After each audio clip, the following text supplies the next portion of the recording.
ভাই ভাই হিসাবে চলতে। আমাদের অঞ্চলটা হিন্দু অঞ্চল, আমাদের হিন্দু ভাইদের প্রতি যে সকল অত্যাচার হচ্ছে এগুলো আপনাকে কঠোর হাতে দমন করতে হবে। আর আমাদের একতারপুর বাজারে যে সকল মাদক ব্যবসাগুলো চলছে এগুলো বন্ধ করতে হবে।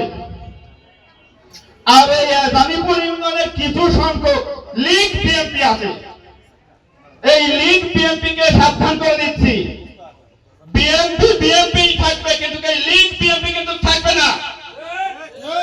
এই লীগ বিএনপি থাকবে না, আপনারা বেশি বাড়াবাড়ি করবেন না। কাউকে নিয়ে ট্রোল করার কোনো মানে নেই। বিএনপি বিএনপি থাকবে কিন্তু তোমাদের মতো লীগ বিএনপি এখানে জায়গা পাবে না। যে সকল টিজ করা হচ্ছে এসবগুলো বন্ধ করুন। সাধারণ মানুষকে সাধারণভাবে চলাফেরার জন্য পথ পরিষ্কার রাখুন। এসব লীগ বিএনপি বাদ দেন। মূল বিএনপি যারা আছে জানিপুর ইউনিয়ন সবাইকে আমরা চিনি, সবাইকে জানি। 5 তারিখের আগে জানিপুর ইউনিয়নে কিন্তু কোনো বিএনপি ছিল না। আমি খায়রুল ছাড়া এই জানিপুর ইউনিয়নে দাঁড়িয়ে বলতে পারি কত বিএনপি দেখছি, এখন কত বিএনপি দেখছি রাস্তাঘাটে উল্টা পাল্টা বক্তব্য দিয়ে বেড়াচ্ছেন। 5 তারিখে কিন্তু এই 5 তারিখের আগে 3 থেকে 4টি বিএনপি ছাড়া কোনো লোক ছিল না। সাবধান করে দিচ্ছি, ভালো হয়ে যান।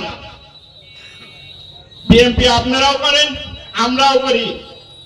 উপর মহল খুব সমাজে জানে, কুষ্টিয়াও জানে কারা বিএনপি করে, কারা দলের জন্য কারা কতটুকু কাজ করতে পারে। অত বড় গল্প করে লাভ নাই। ঠিক আছে, কেন্দ্রীয় নেতারা সবাই কিন্তু জানে। আমি সবার প্রতি শ্রদ্ধা ও ভালোবাসা জানিয়ে আমার বক্তব্য শেষ করছি। আমি আলাউদ্দিন চাচাকে বলতে চাই, আমাদের জানিপুর ইউনিয়নে একটু সুনজর দেন। প্রশাসনকে বলেন মাদক এবং ডাকাতি চুরি যে হারে বাড়ছে এগুলো দেখার জন্য। সবাইকে ধন্যবাদ। আসসালামু আলাইকুম ওয়া রাহমাতুল্লাহি ওয়া বারাকাতুহু।